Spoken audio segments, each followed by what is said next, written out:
नागसाप गिलीदेला कप्सिर बोतल आउे जंत्रण छटपट होउथिबार दृश्य देखा मिली जे केमती कप्सिर बोतलटी को नागसापटी गिली देइथिला आ परवर्ती समय से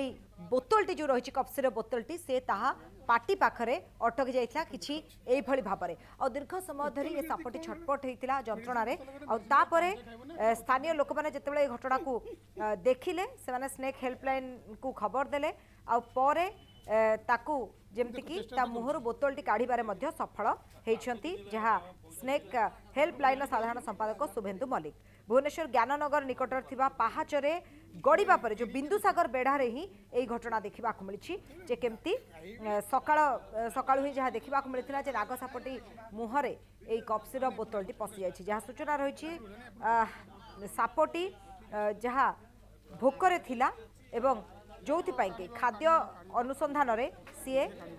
दुर्बल हो जाता बोतलटी को जो पार्टी पूरा किंतु अति कष्ट जहाँकि बोतलटी को मुहर कढ़ा जाइए तेरे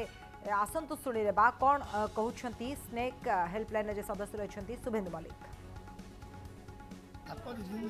बोतलटा गिला गिला गड़ी गड़ी आसिक जगह पड़ा पड़ा से धीरे धीरे से बोतलटा काटुचे आम देखिलु देखला हेल्पलाइन फोन करूँ सी भी आसिक ये आमको बहुत साहय कर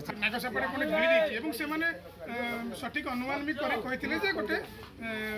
बोतल गिड़ी बोली तापर आम देखला सतरे सपड़ा मुवमेंट कर बोतल सेप की देखा जाओ से सहयोग क्रमे टिके मानिपुलेट कला तार जो तल माटा फसी जाता सेटा को छड़े देला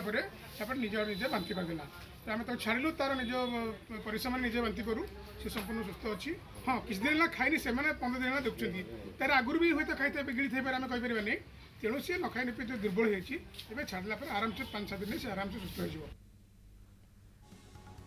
तेज आप शुणुले प्रतिक्रिया स्थानीय लोकों कथा कहतु बा स्नेक हेल्पलाइन जो साधारण संपादक शुभेन्दु मल्लिक प्रतिक्रिया भी शुणुले केमती सापटी बहुत दिन है खाद्य खाई नाला जो कि से बोतलटी रे किसी खाद्य आशार मुहर पूरे देता किंतु बोतलटी कप्सिर बोतलटी ता मुहर फसी जाइथिला आउ अति कष्ट ए बोतलटी ता मुहर